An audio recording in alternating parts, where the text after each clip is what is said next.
Hare Krishna. So, welcome you all for today's discussion on the Discover Yourself, the basics of Bhagavad Gita. Not Swiss. Thank you for joining this evening, taking out your valuable time once again. That really shows that you are interested and you feel benefited by these discussions, and that is very encouraging to all of us. Before we begin, let us start our usual way by offering prayers. You all can repeat after me with prayerful mood. Om Jnanatimirandhasya Jnanatimirandhasya Jnananjana Shalakaya Chakshur Unmilitam Yena Tasmai Shri Gurave Namaha. Namah Om Vishnupadaya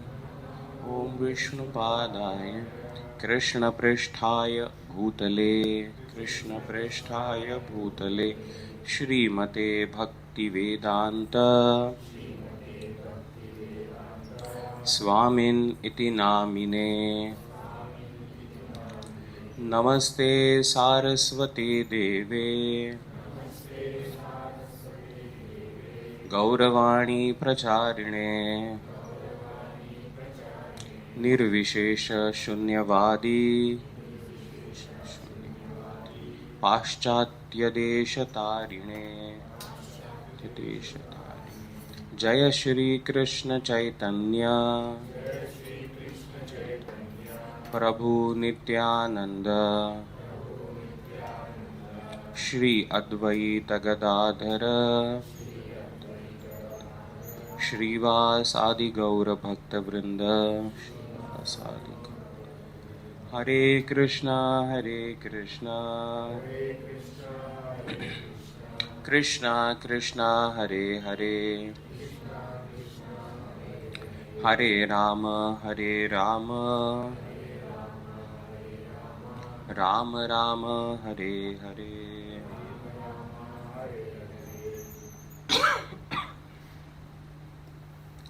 Hare Krishna. So welcome you all again. This is in the series our third session, although we had one or two more weekends actually, and we had some other discussions also. Now this is the third in the series, the manual of life. So till now you have attended the previous sections, which are very important discussions about the existence of soul. That was the first one. We discussed that how just like we wear some clothes that is external to our existence, and right, so there is a body and shirt. Similarly, actually this body is actually a dress on the soul, what we really are. This is a covering. So this gross body and then subtle body, and then there is a spirit soul. That's what we really are. That was the first session. So that soul is what governs this body, literally. The soul is the living principle of this body. Similarly, in the last session we saw about who controls, who is in charge of this cosmic body, the entire universe. So that we saw there is a super intelligent creator who is called with different names. But that there is some creator, maintainer of this world who is called as God is definitely required. It's essential to have. There is definitely, logically we can conclude. And today we are going to discuss about further very interesting things. We are going to talk today about the scriptures, about the manuals of life. So when we bring anything, any device, any instrument you bring, I mean you purchase or anything, you get a booklet called manual, right? You bring the washing machine or TV or something like this. So you have a booklet. What is that called as manual? Now what is the purpose of manual? Can this also be switched off? To understand how to operate the device. Very good. To understand, the operating functionalities of the device, right? And also to understand how not to operate the device. Very good. Thank you. You want the message on the other races. On me. The other races message. Correct. Okay. Thank you. Very correct. This is why the manual is how to operate, how not to operate. Now, who can make manual for anything? Somebody who is an expert on that device. Expert. Okay. Not only expert, but someone who has created it. One can become expert by referring to manual, but the first place, manual has to be made by someone who knows in and out of that thing, right? So similarly, last time we discussed that there has to be a creator. Logically, intelligibly, we all discussed so many ways. We came to that conclusion, right? That yeah, there has to be creator. Now, if the creator has created this universe, he has created the bodies, he has created this entire cosmic manifestation, then has he given manual? You purchase any complicated device, you get a manual. Now, does the God doesn't know to give manual? He has given. And today we are going to see what is that manual. Basically, these manuals are our scriptures, the bona fide authorized scriptures. Now, anything anybody writes doesn't make scripture. The scriptures are those which are spoken by God, which is going on for several thousands of years. They are coming unadulterated. The authorized books of knowledge. That is called the manual of life. And we are going to dive deep into it today. How can you say this? They are written by God. How can you say that these are the manuals of life? We'll go into the details of it today. Okay. So, to begin with, I will cite there are several undefeatable Vedic truths which are mentioned in our Vedic texts, in our scriptures. A lot of knowledge of this world. We can speak about this in itself for several hours, but I'm going to give you a few examples, few glimpses. Okay, so now, I'm sorry, today my throat is. So, who told or who discovered that plants have life? You all from science background, most of you. In our Bose. You all studied in school. Jagdish Chandra Bose. Remember this name? 1900, early 20th century. Jagdish Chandra Bose did an experiment. We also have studied that experiment in the science textbooks. You may not remember it now. Right? But Jagdish Chandra Bose gets the credit that he found out that plants have life. Till that time, it was believed by science for centuries that plants are non-living. There are so many great scientists in the 18th century, 19th century, all of them believed that plants don't have life. Now, if you take our scriptures, they talk about two kinds of living entities, chara and achara. Living beings, chara means those who can walk, they can go from one place to another called chara, and there is achara, which is actually refers to plants, which do not go from one place to another but they are living. If you read Srimad Bhagavad Puran, 10th canto, there is a beautiful story of two trees, Nala, Kuver, Madhiv. These are the two people who were cursed to become trees by Narad Muni. I'm not going to the details of that story. That's not the topic today. But it is always known, and even the modern scientists accept that these Puranas, Gita, Bhagavad, this is at least few thousand years old.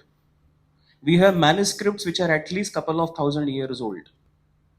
That means 1,000, 2,000 years before, the Vedic texts were already telling that plants have life. Yes or no? Yes. And the science just found out in the beginning of 20th century. Think about the knowledge which is already there in our scriptures. But we were told this is primitive. This is mythology.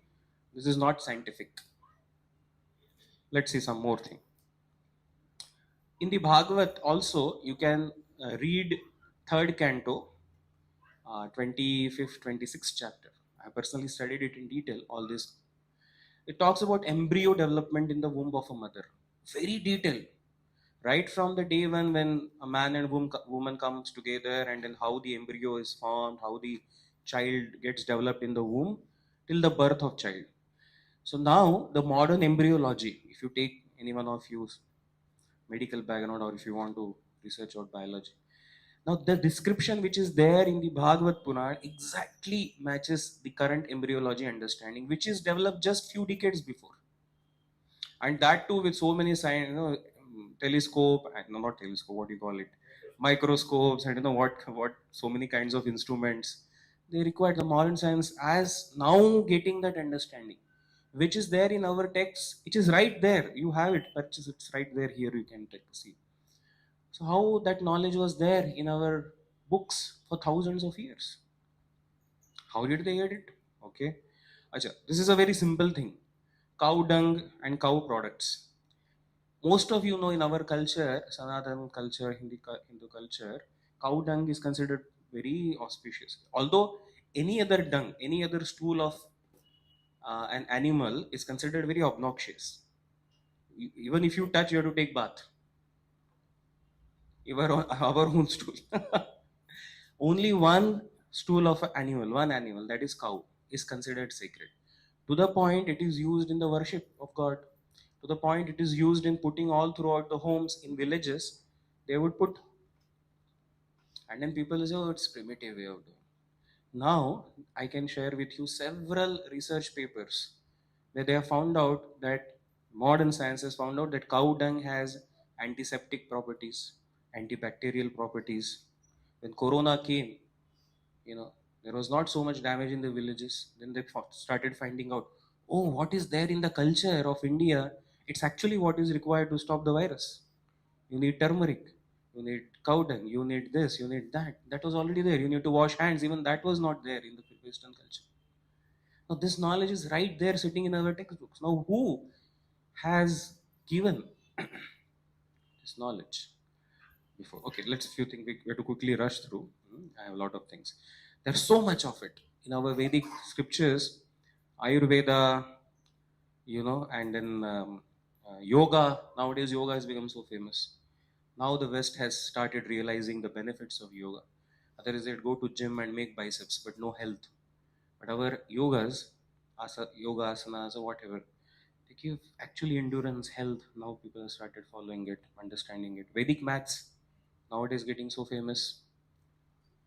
Vedic art, Vastu, knowledge, organic farming, Sanskrit language, it is said most scientific language. You might have heard. So much of it is there in our scriptures. The Vedic scriptures. These are indefeasible. Right now, science is starting to get that understanding. The point is, we'll come to this discussion later in the presentation, that all this knowledge, if you see, which is lying in our scriptures for thousands of years, doesn't seem to be coming from some human beings. What science, thousands of scientists, after so many decades of scientific progress, are coming to know, in thousands of years before, who did these experiments? Who gave this knowledge? Why it is lying in our scriptures? It's there.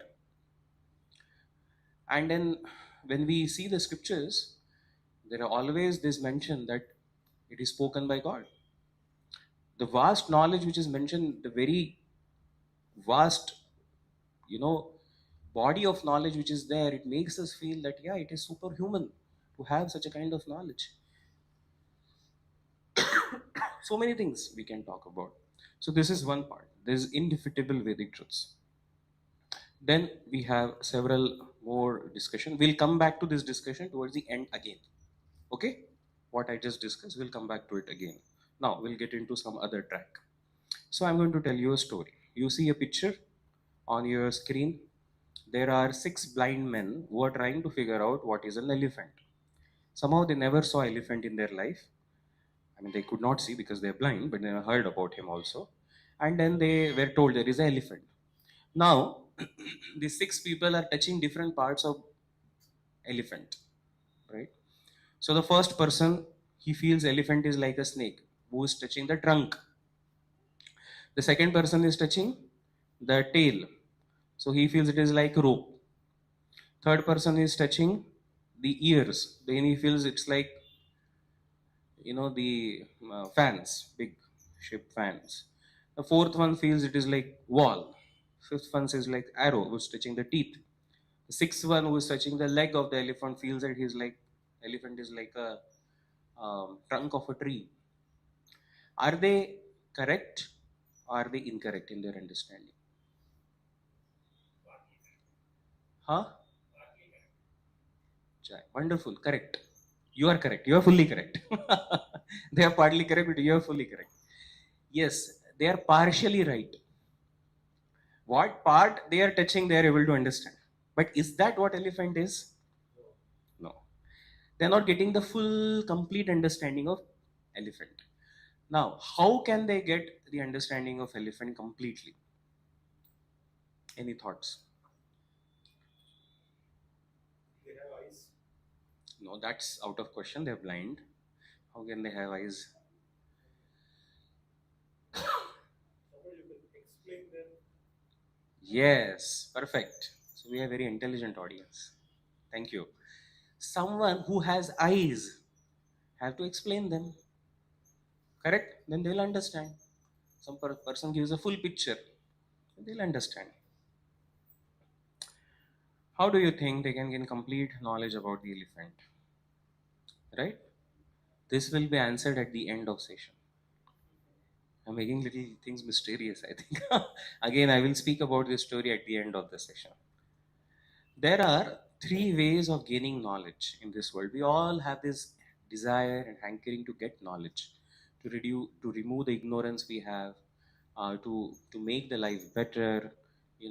We have that urge to know.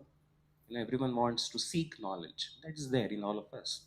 There are 3 ways of getting knowledge, which are mentioned. One is pratyaksha praman, another one third is second is anuman praman, and third is shabda praman. Praman means way of getting knowledge, some way of getting knowledge. So pratyaksha praman means direct sense perception, directly perceiving something with our senses. When you see something, you get some knowledge, or when you touch, when you hear, so get knowledge by directly coming in touch with the uh, senses, in coming in touch with the sense object. So that is pratyaksha praman. Then there is anuman praman. That is guesswork. Sometimes there are theories. Theories are basically what you observe something and then you speculate what could be the reason or what is this. So that is called as guesswork. That is called as anuman praman. Anuman, you understand, this is a word common in Hindi also. Anuman karna. Anuman means to guess. That is also one way of gaining knowledge actually. So author is doing. We will see some of the scientific theories are actually guesswork. We are going to talk about them today.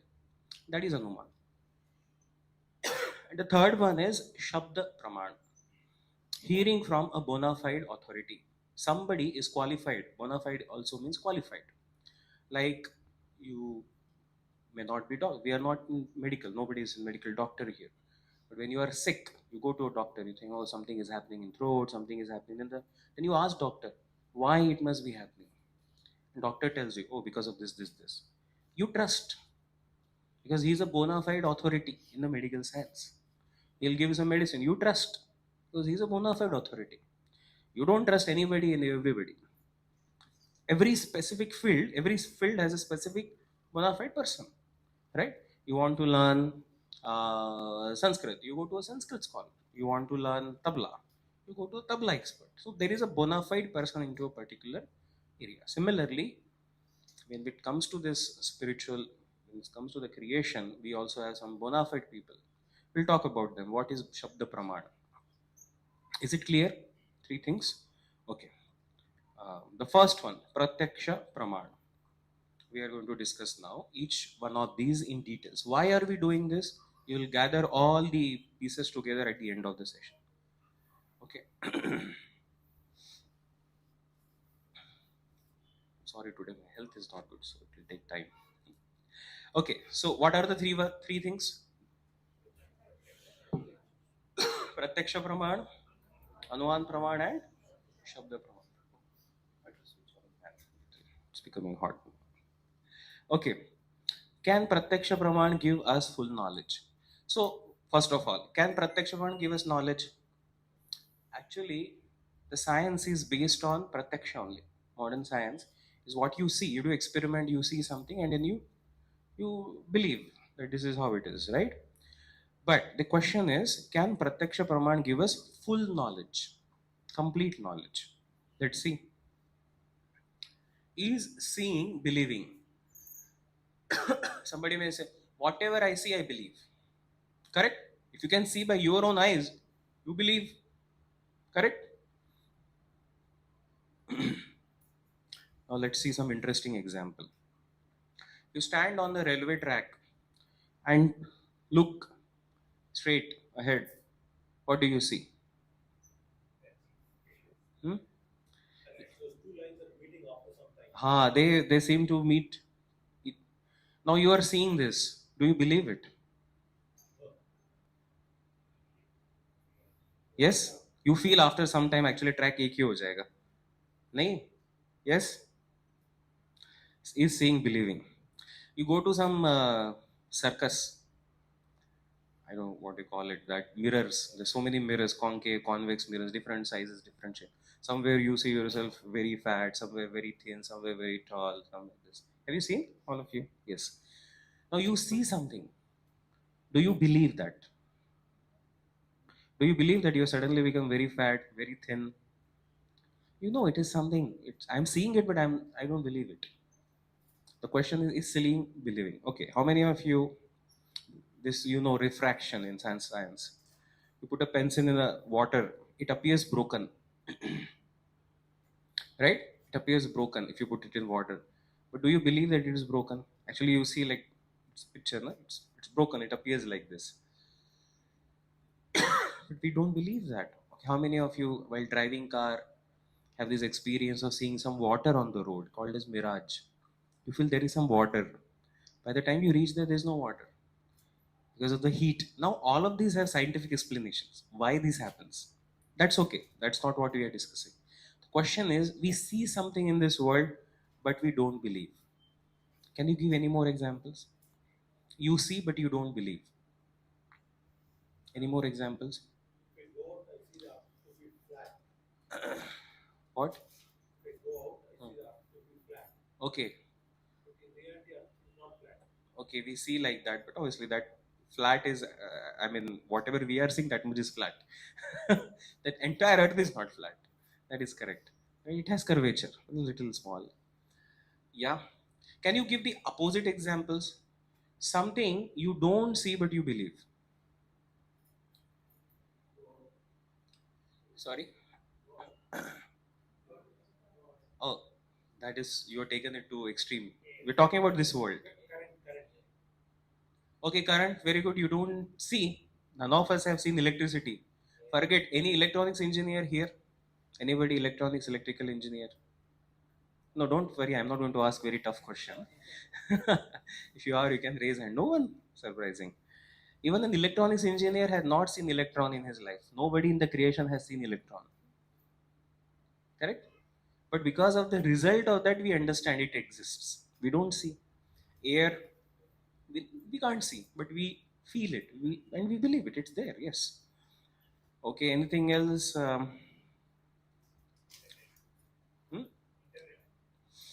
Oh, that is something controversial. So now the question is, we cannot acquire complete knowledge using our material senses like eyes and ears. We are seeing something we don't believe. That means it's not true. That's not knowledge. Your eyes are showing you something, but that's not true. Your eyes are not showing you something which is truth. You getting my point? What I'm trying to say? Our senses have limited capacity to gain knowledge. Our senses are limited in their capacity. Okay, now we'll discuss about this more in detail. So, why? Because we have four defects: imperfect senses. The senses also have the tendency to be illusioned, then the tendency to commit mistake and cheating propensity. These are the problems with direct sense perception. Getting knowledge through direct sense perception. Pratyaksha praman has these four problems: imperfect senses, illusion, commit mistakes, and cheating propensity. And I'll explain what I mean. See, our senses, see, direct sense perception means we are getting knowledge through our senses: eyes, ears, touch. These are senses. Through them, we are getting knowledge. But these input devices are themselves imperfect. How? Let us see scientifically. Our eyes are blind outside the range of 400 to 700 millimicron. There is something called as visible spectrum of electromagnetic waves. Visible range. Again, those are scientific background. There's electromagnetic spectrum. A lot of it is invisible. Have you heard about infrared, ultraviolet? We can't see that. We can only see a part of this which is in the visible range. Science also tells you what is the visible range. Now I will tell you, you see on the screen there is an entire electromagnetic spectrum and only a portion of that is visible to our human eyes. It's almost like when you start, let's say from Hyderabad to Delhi, you map electromagnetic spectrum, then the visible range is something like this room. Only that much is our visible. So much more is not visible to human eyes. Then how can we claim whatever I see is perfect, or whatever I see only that I will believe? A lot of it is beyond your visible range only. Similarly, there is also something called as audible range. There is a frequency 20 hertz to 20 kilohertz, which is audible range. How many of you know about dog's whistle? एक सीटी रहता है कुत्तों के लिए, so छोटा सा सीटी है. Have you seen dog's whistle? Yes? No. जो कहीं पे भी मिल जाता है शॉप में. You can ask. You will not hear anything. You know क्या कहते हैं उसको? You blow it. That whistle, it's a small CT. You blow it, you can't hear. Dogs will start barking. Why? Because the frequency is beyond audible range. You can't hear, but it's in the audible range of dog. That is why it is called as dog's whistle. To shoo away dogs, they use it in the villages. You can't hear anything. Dogs can hear. This is, can we say our senses are perfect? Whatever I get knowledge with my senses only, I will believe. Think about it. If senses have limitations, I can use instruments to get more knowledge about the world. Someone will say, take senses nahi, we have instruments. We can have telescope, microscope, we can have other things. Now, there is a Nobel laureate physicist. He says, even if we photograph stars, eventually we have to take in that photograph with our senses only. See, even if you have an instrument which is taking photograph of the star, it may have capacity, but you are taking that photograph also, you have to see with eyes only. Na? But eyes are imperfect, so can you get rid of that imperfection completely, even with instruments? थोड़ा जिसको समझ गया ठीक है, you understand what he is trying to say. He's Nobel laureate, so it's difficult. So he's saying even if you have instrument, your senses are still in the part of the system, and they are imperfect. So total imperfection cannot be nullified of the system. Okay. Anyways, so this is first part. Senses are imperfect. Then what is if senses are imperfect? Then also they have a tendency to get illusion. Okay, this is a simple thing. If you eat orange after eating gulab jamun, it will taste sour. If you eat the same orange after eating lemon, it will taste sweet. Right or wrong? Yes. Yes. So, is the orange sour or sweet?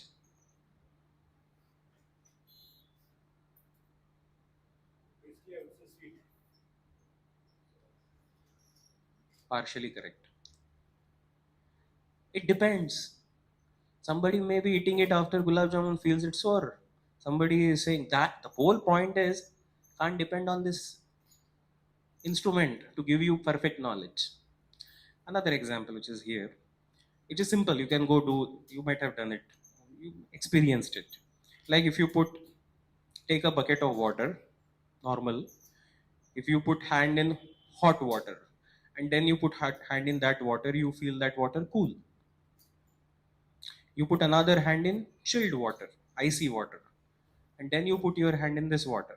You feel this is warm. Same water, different experience. Yes or yes? Yes. So, if we depend on these senses to get knowledge, now if a third person someone asks you, how is the water? Or you ask someone, how is the water? Someone may say it's warm, someone will say it's cold, depending on what is their temperature. You understand what I'm saying? So senses get illusion. This is called illusion. It's not absolute knowledge. They get illusion. Now I'm going to give very interesting examples to all of you, which you will enjoy a lot next 5-10 minutes. Okay, especially children. There's a lot of fun now coming up. Okay, now let's get illusioned a little.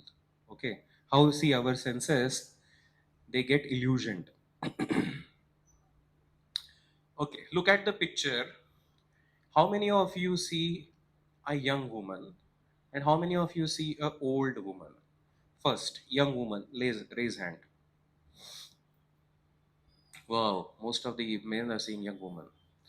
Okay, Maharaj. Okay, how many of you are able to see old woman? Amazing. That means she's there, and some of you are not able to see. Okay, can you see young woman also? Okay, how many of you are able to see both young and old? Those who have not attended the session before. Have you attended the session before? No, first time you're attending? Okay. Uh, you're a little far from there, otherwise, I would have asked you to show us. Can you still try to show them where is young and old woman in the picture? Can you try to explain? Yeah.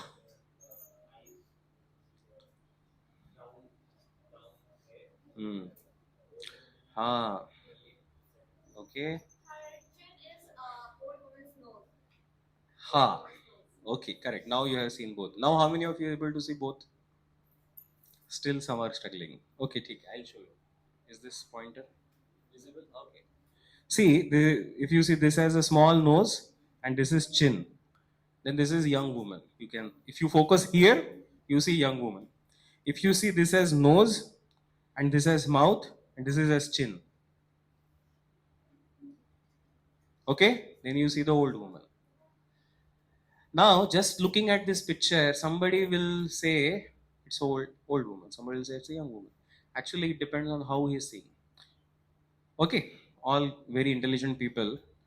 How many of you seeing triangle here? Raise hand. Be truthful in front of God. Okay. Can anybody tell me definition of triangle? Very basic definition of triangle. Three sides, three lines make a triangle. Can you tell me where are three lines? There are no invisible lines. ऐसा नहीं होता है कुछ invisible lines. There are no lines. And how are we seeing triangle? So this is called illusion. Our eyes sometimes show something which doesn't exist. Sometimes it will show something. Sometimes it will not show which exist. This is illusion. Okay, some more. This I'll skip for time being. Um, how many of you see this on the screen? They are moving. Trust me, they are not moving. They're static. Just illusion of your eyes. It's a static image. This also, if you look at them, concentrate, they look like they're moving in different directions. They're static actually. If you go back and forth and look at this picture, a little back and forth, you will see these two circles moving, but they are not.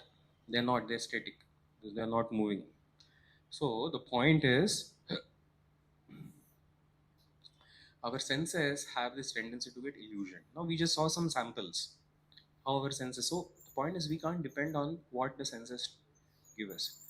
The third problem with pratyaksha praman is the tendency to commit mistakes.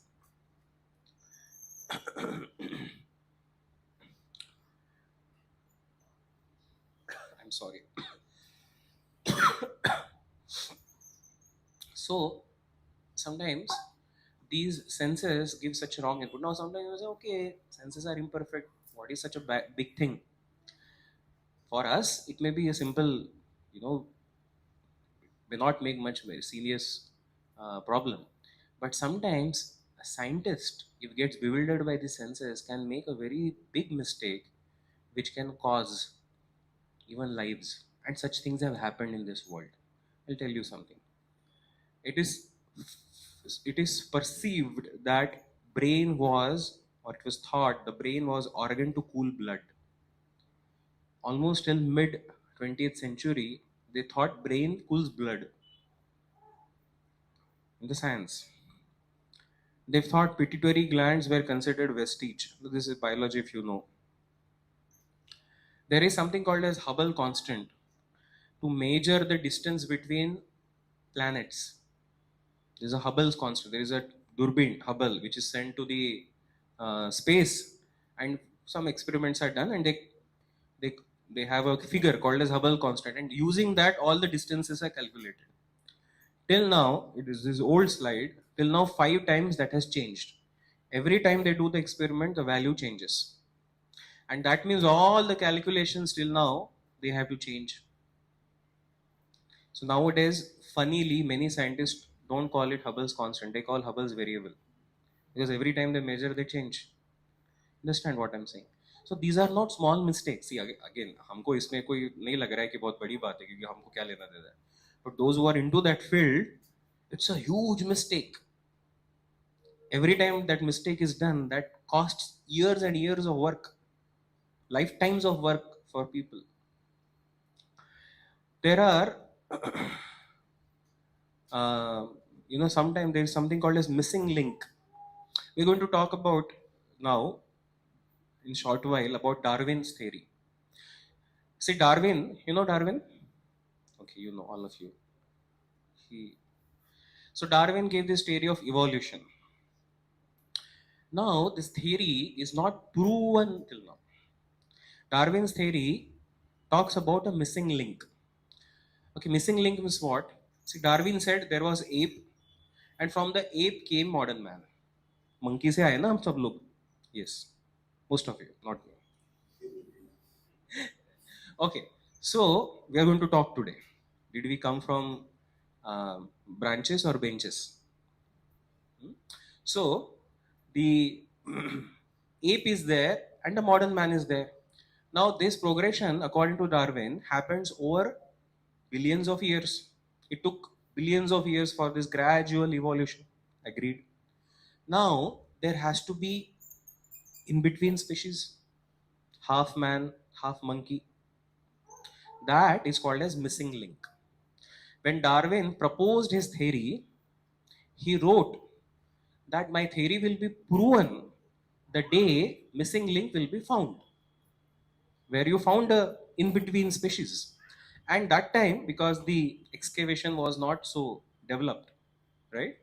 It was not. But then now we practically have gone much deeper in the earth crust. Everything is excavated, right? Even now, missing link is not found. There's not even one fossil which is half man, half human. So many times, now why I'm talking this cheating propensity, many times to get some name and to create sensation, many time a claim was done. We have found the missing link. We have found the missing link. That means a fossil which is in between, right? You got the point? And only within few years it was found that it is a fraud. So I'll show you a video about it.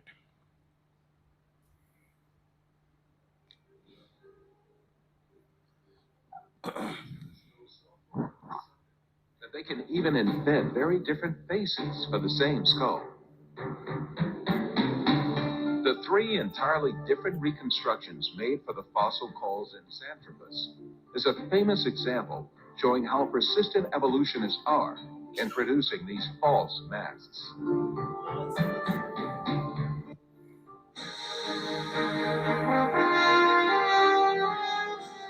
Another intermediate transitional form fabricated by evolutionists was the Nebraska man. This was cooked up in 1922 on the basis of a single fossil tooth. The evolutionists did not neglect to give it an ostentatious Latin name, as Parapithecus. It's difficult to understand because it's a Western accent. It was soon revealed that the tooth that had been the source of inspiration for Nebraska man, in fact, belonged to a wild pig. Many other fossil skulls have been presented as great evidence for evolution, failed one by one. Neanderthal man was advanced as evidence in 1856, dismissed in 1960.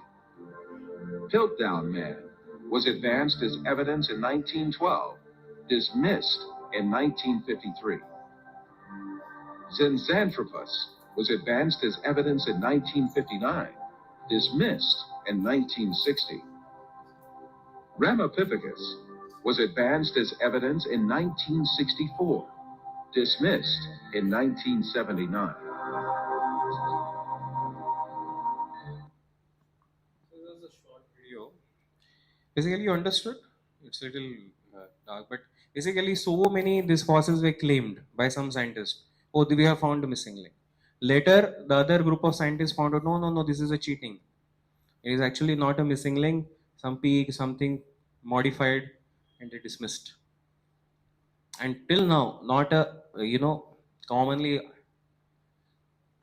accepted missing link has been found. So this cheating propensity, there is a tendency to cheat. Hare Krishna. Hare Krishna. I don't know what happens today. Okay, I'll hold it. That's better. How many of you have done science till 12th? Raise hand. 12th, 10th, 10th, 12th. Okay. How many of you done some experiment where in 11th, 12th, or 10th also, you're supposed to get a linear graph? Experiment karna hai, plot karna hai, linear graph. But when you do experiment, actually doesn't come. So what do? Adjust a little. Thoda adjust karke maar do. Everyone has done. This is called cheating propensity. Right? We know it. Kisi ne to kiya hai and we have to get marks. Forget about whatever is the truth. Just karo. It's cheating. And this is a simple cheating, which is okay, at this our level. But that kind of cheating also exists on very high level of science. Some truths are suppressed. They never are brought for a common man to know. I personally know one very great scientist who wrote a book. If you're more interested in this, you can get from me that. That book is called as Forbidden Archaeologist. There's one scientist called Michael Cremo. I personally met him. Very wonderful personality, and now he's become a devotee of God also. So he did so much research. And he actually found, he has written a whole book very, very scientifically disproving this Darwin's theory. Very deep, very scientific it is. But he was never allowed to publish his research into many journals, the big time journals, because those who are sitting on the top positions, they felt if this is published, what will happen to our job? What will happen to our things? So that's why then he wrote a book, Forbidden Archaeologist. An archaeologist was forbidden. Such a valuable research he has done. Okay, anyways. So the point is there is a lot of cheating which also happens. So what are the 4 problems with pratyaksha praman? Quick. First one? Imperfect senses. Second? Illusion. The imperfect senses become illusion. Third? Commit mistake. Fourth? Cheating propensity. because of that, we cannot claim that our senses can give us complete knowledge. See, we are not saying senses do not give us knowledge. They give us knowledge. But we cannot claim that we get complete knowledge. If I see, I will believe. There was one scientist, I believe it was Germany. He declared in newspaper everywhere, God does not exist. And I give a challenge to God.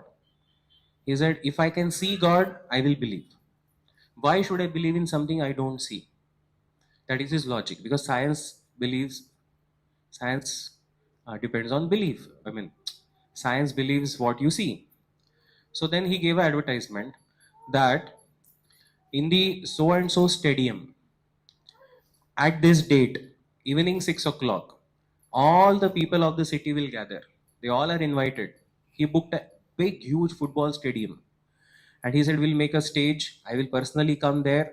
And we have given time to God, 6 p.m. If God exists, he has to appear. He has to come there at 6 o'clock. If he doesn't come, that means he doesn't exist. Because if he comes, we will see him, we'll believe him. And people like this idea. Amazing, correct? Very scientific. Correct, na? Very scientific. Scientist is proposing very scientific way of seeing God. What do you think happened? They booked, so many thousands of people came. Actually happened this. This is true story. And then 6 o'clock, 6:30, 7, they waited till 7 o'clock. And then he said, see, no one came. That means God doesn't exist. All of you stop believing that God exists. Now, how foolish is this? Correct? Why it is foolish?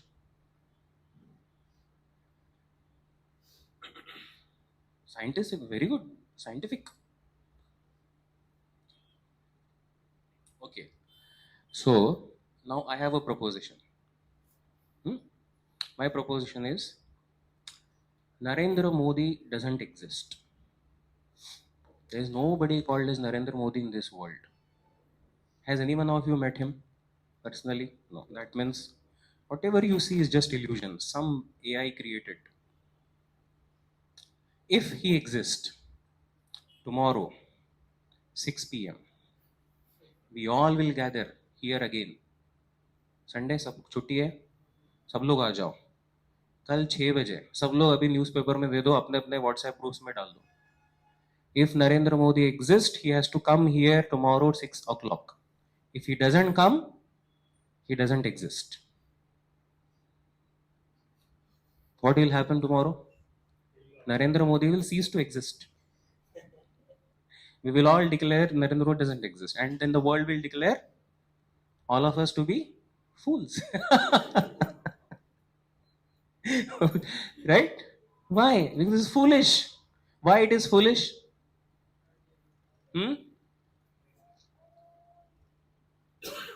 Yes? Because he cannot come here tomorrow. Why? Why can't he come? Yes, so I tried. No. There's something else. Why can't he come here? Why will he not come here? He can come. Very good. More than that? Okay, I'll give you another. If President of India says, Draupadi Murmu, if she says, Narendra Modi has to come tomorrow 6 p.m. to Rashtrapati Bhavan, will he come? Yes. What is the difference between me calling and President calling? Qualification. We don't have qualification to call him. But if there is someone qualified, that person can call. Right? So this fool scientist has to understand what is your qualification to call God. Is he your servant? बाप के घर का नौकर है? Why will he come by your calling? What is your qualification, sir? But when a pure devotee of God calls him, when there is a deity and when there are a very great devotee calls, then he comes. Because for God, the qualification is not power. For him, the qualification is love. When you love God, he comes. Okay. So, that is the idea. So, this seeing is believing doesn't. So, then people, you can say, you see, show me God, otherwise doesn't exist. Doesn't make sense. This is unscientific. Next praman, anuman praman. To rush now. As I said, anuman praman means guesswork. Now, guesswork can sometimes give knowledge, but it is not always correct. Like if you are passing through your, your apartment in your the floor, and your neighbor's home, you hear some lot of shouting, yelling, crying, you know, is happening, and you know that they have little problem relationship. What will somebody guess? What would be a guesswork? Are they are fighting like anything? There must be big fight going on. So you start knocking, "Arey kholo kholo," then you become very anxious, and then peacefully the lady opens the door. She's all peaceful. She said, "So much noise is coming. You both are fighting." She says, "No, we are not fighting. There is movie going on." What did you guess? See, guesswork can be wrong. It's not that what you guess can always be right. Correct, no? Similarly, see, there are something called as theory. Theory literally means guesswork. Theory means something which is not proven. It is guesswork. Darwin's theory of evolution. It is not Darwin's proof of evolution. See, some things in science are proven, like laws. They're law, you've proven it. There's some theories are there. They're guesswork. So, like for example, let's try to take this one theory called Darwin's theory. We'll just try to go deeper into it today. Darwin wrote in his Origin of Species book. No, he. Okay, this is his letter quoted in the Origin of Species. He says, "I am a firm believer that without speculation, there is no good and original observation. After 5 years' work, I allowed myself to speculate on the subject." You understand what is speculate means? Speculate means guesswork. So he was actually doing guesswork and drew up some short notes. These are enlarged into 1844 into a sketch of conclusion which seemed to me probable. He didn't say, "I believe it." He says, "It's probable to me that this might have happened." Okay, anyone of you know who was Darwin by profession?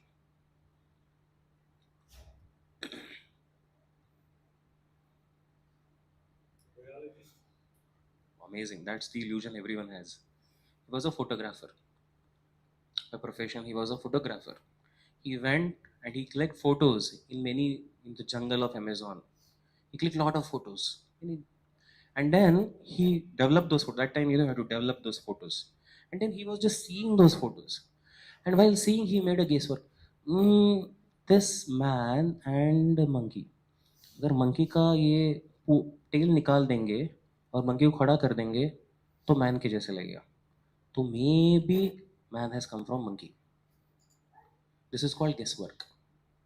This is how he has written Origin of Species, his book. So,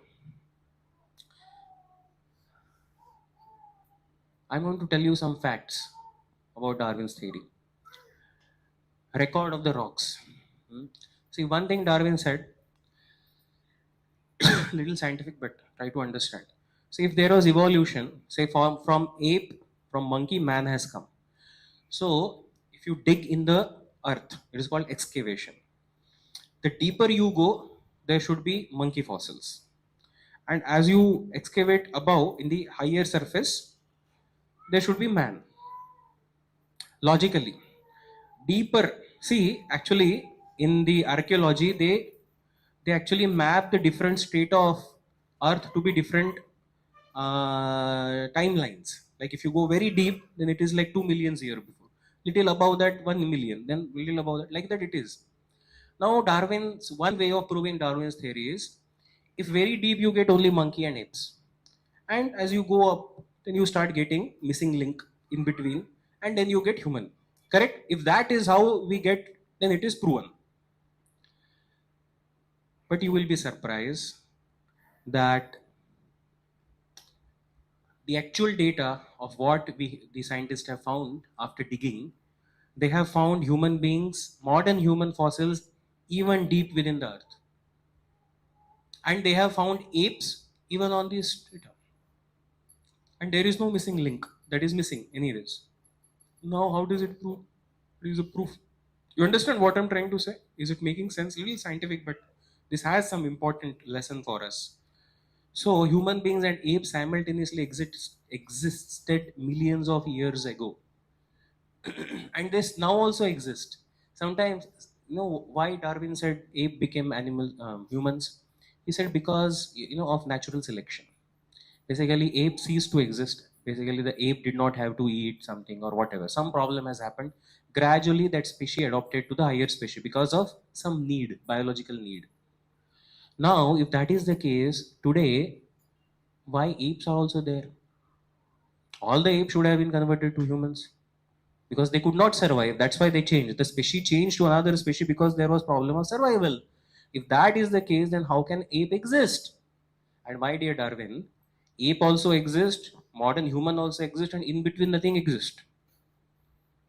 Can you show apes exist or not? पता है? Yes, human exist. वो doubtful है आप सबको. नहीं है, we exist, right? Have you ever seen any country a creature which is half man, half human existing right now? Ape exists, human exists, बीच में कुछ भी नहीं है.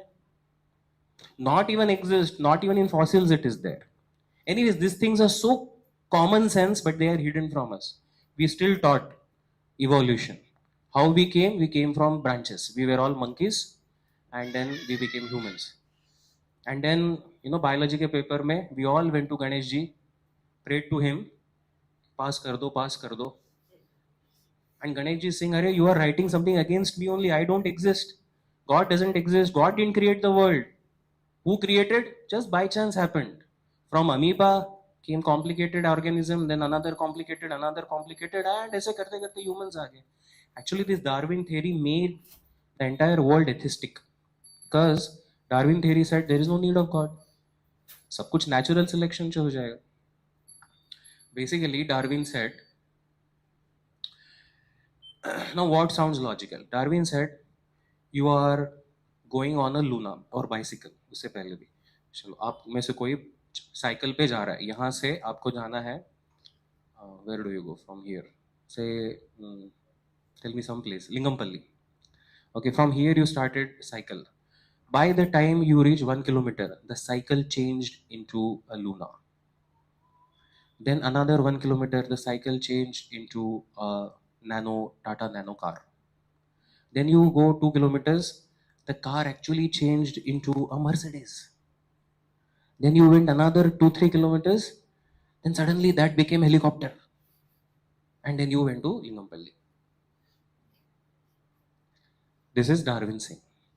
The other scripture says, you started from here in cycle, you went 1 kilometer, you felt this is too slow. You gave away the cycle, you took a hitchhiking on Luna. You went to another vehicle. Then you went and you felt this is also very slow. Then you take a taxi. And like that you change your vehicle and you reached. What is more logical? First one or second one? Our scripture also talk about evolution. They say all the living forms always existed. It is the soul which transmigrates and evolves from one species to another. We go through these different species and we come to human birth. That's the most evolved birth today we have got this time. But we have come through this. It's not that the body only has changed, but the soul has evolved. You got? That is Vedic understanding. That is much more logical and sensible actually. Okay, some more scientific things. Some things Darwin speaks are so funny. So funny. He says, well has come from beer. भालू होता है ना, भालू से well आया. क्यों आया sir भालू से? There is written here, I will not read it, you can read if you want. He says, sometime bhalu wanted to eat mosquitoes in the water for fun. Then the bear started getting into water and started swimming, keeping its mouth open. And then gradually, over billions of years, generation after generation, by doing this swimming in the water to catch some mosquitoes, the uh, the bear species turned into whales. This is the explanation.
Many examples we can give like this. With some half knowledge, some invention was done. Later, that invention only became a big problem. So many you can see in modern science. One problem. Right? Okay. Here is it is a funny video. It's a little fun.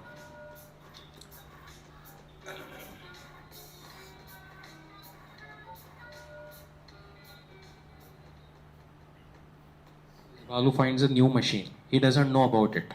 Okay.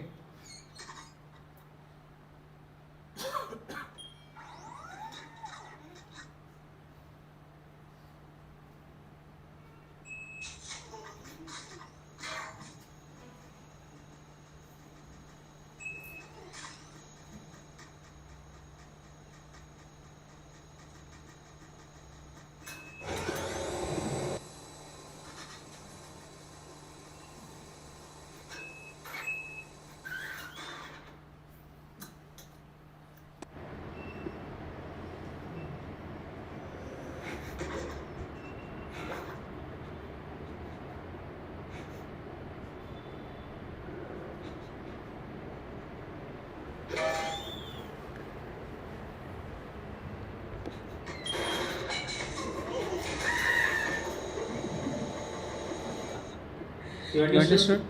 See, he didn't know what that machine is, how to operate. But with some half knowledge, just pressing some button, he created the mess. Similarly, when we have half knowledge of this world and our life, we don't have full knowledge, then we mess up our lives. Now, where to get full knowledge? Pratyaksha praman, anuman praman gave us half knowledge. Full knowledge, then the third praman, that is called as shabda praman. Just like this, Balu should have the manual. If he reads the manual, he'll understand how to operate that machine. Similarly, we should refer to the manual to understand complete knowledge of this world. Not try to research out. That is what going to be worth it. Right? So where to get Shabda Praman? Okay, what is Shabda Praman? The bona fide Vedic authority. Just like when you ask if a child wants to know who is his father, if he doesn't know who's the father, what is the best way to know it? Ask a mother if he knows mother. So, but if he says no, I want to do DNA test of all the men in the world, then after 800 years he will have probable 200 people who could be his father. It will take 800 years to do all the tests, and then he will have 200 probable people who could be his father. Now, is that logical? Simple. Ask mother. So similarly, Vedas are called our mother, and mothers tell who is our father. So mothers, the scriptures, the Vedic scripture, they tell us who is God, that is Supreme Father. The Vedas give us GK, God knowledge, not just general knowledge. So we have a lot of, we already see the Vedic knowledge which is given. We saw in the initial slides. I'll just quickly complete. So, just like in this world, when we want to get some knowledge, we go to some authorized college, right? And then we have some professors, and then there are some authorized books. When you have all these three, you get some knowledge. You want to get engineering degree, you go to a good college, you see what there are good professors. Similarly, in spiritual knowledge, there are also something called as sampradaya or parampara. And then there are those people who are coming. There is a chain of teachers who are coming in that sampradaya. They are called as bona fide teachers. And then there are texts like Bhagavad Gita and Bhagavad Puran and other Puranas, Vedic text. They are actually like the textbooks. So just like we cannot learn engineering just by our own way, we have to go to good professors, good college, good textbook. Similarly, spiritual knowledge about this world can only be learned when we go to the right sources. Sometimes in India, especially, people feel, oh, ये आता है, मेरे को भी पता है ऐसा. Even rickshaw वाला says, स्वामी जी, मैं बताता हूँ आपको, मुझे सब पता है. तो कहाँ से पता है? दादाजी से सुना था, दादी जी से सुना था. अरे but was it authorized knowledge? Have you read spiritual literature yourself? Have you asked from a bona fide teacher? From whichever teacher you learned, is he a bona fide teacher coming in the sampradaya? That many people don't check. So, there are, as I said in the beginning, There are very advanced knowledge in Vedas, like Vimana Shastra. I have a video, I'll send it later. Actually, it is said Wright brothers made Vimana, Wright brothers. But this concept of Vimana is already there in our scriptures. There were Vimanas which will just, like Ravana had a Viman. What was his name? Pushpak. The concept is there, something flying machine in our scriptures. And not only that, I skipped that video. It's a very, very amazing video. There are diagrams mentioned. There are shlokas in the scripture where the dimensions and the diagrams, figures are mentioned, shapes are mentioned. And when they found whether this is flyable, there's something called, whether it's really actually can become a flying machine. They found it's actually, according to modern science, it matches. So that knowledge is there in our scriptures already. In our scriptures, some personalities are already predicted. Like Buddha is predicted in Srimad Bhagavatam. Before the appearance of Buddha, he was predicted. Chanakya is predicted. Emperor Ashoka was predicted. Chaitanya Mahaprabhu was predicted. Muhammad and even Jesus was predicted in our scriptures. Now this cannot be a humanly work. So much of knowledge which is there in the Vedic literature, this is not human's work. And especially not the primitive humans. 2000 years before, according to our Western understanding, primitive people existed on this planet. And these primitive people has given so much knowledge. Primitive people didn't exist. They were very advanced people. And they actually got knowledge from God. This is words of God directly coming to Vedas. But we were made to believe that, these are mythology. This was a very systematic, propaganda to make us disbelieve our own heritage, our own literatures, our own treasure. Aloha and namaste. This Tulsi Kabad, Congress woman, now she is now a minister in America. For most, if Huh? not all of us, it has brought about many unexpected changes. The uncertainty that this year has made me personally reflect upon the time that I spent deployed in the Middle East. That too was a time in my life when there was danger at every step.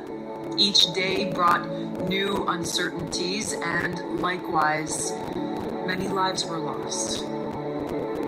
My shelter then and now has been the Bhagavad Gita, which means Song of God. The Bhagavad Gita, spoken by Sri Krishna, is full of transcendental wisdom that is as relevant today as it was 5,000 years ago when it was spoken. When we are blown here and there by the strong winds of change, when giant waves are crashing upon us, when we're feeling unsteady, lost, adrift, the Bhagavad Gita offers us guidance and hope. Looking at our problems through the prism of eternality, rather than merely identifying with our temporary material circumstances, gives us an anchor that offers great peace, purpose, and stability through even the most trying of times. May we always be blessed with remembrance of Sri Krishna, his unconditional love, and his transcendental appearance in this world. Jaya Shri Krishna. So even these people understand the value of these literatures. What amazing knowledge that is there in these literatures of ours. Okay, so I stop here. So, okay, this one last slide. So as I said, there are some universities, there are some colleges. Similarly, in the spirituality, there is sampradaya. There are 4 sampradayas. Authorized sampradaya. It is said Lord Krishna gave knowledge to 4 personalities. Initially, from God, this knowledge has descended. This is descending process. So the people who got knowledge from Krishna are Shri, that is Lakshmi. Then there is Brahmaji, Rudra means Shankar, and Kumaras, the 4 sons of Brahma, the small boys, Kumaras. From them came 4 authorized chains, were called as Sampradayas. And in that, there are many teachers who learned from their teacher. So this is called as Guru Shishya Parampara. The knowledge has come preserved from that to right from the source of knowledge, Lord Shri Krishna, God. From him, it has come till here. Srila Prabhupada ji, whose books you see here, who is the founder of ISKCON, he comes in the Madhva Brahma Sampradaya. The Brahma Sampradaya here, Brahmaji's line from that. And in the Bhagavad Gita, if you read, this is there, Bhagavad Gita, you can see, Srila Prabhupada ji gives the entire chain of gurus, the teachers, starting from Brahma, how they have come. So the same knowledge is preserved and the same knowledge is given. Someone will say, but what is the proof if somebody has changed? What is the proof that this fan, the chandelier is connected to the powerhouse? Yes, madam? Yeah, it's working. You plug in the switch, it start, that means it's connected. Similarly, spiritual knowledge is phalena parichayate. So, if it is connected with the original knowledge given by God, then it will have its effect. And Srila Prabhupada ji was asked this question, how do we believe that your presentation is in line with what Krishna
I'll give you later. Yeah, keep it here. Just that's it. We'll give later. While we end, you can please collect. This is a summary. This is the first one. So main points are recapped. You can just helps you, sir. Okay. Anything else?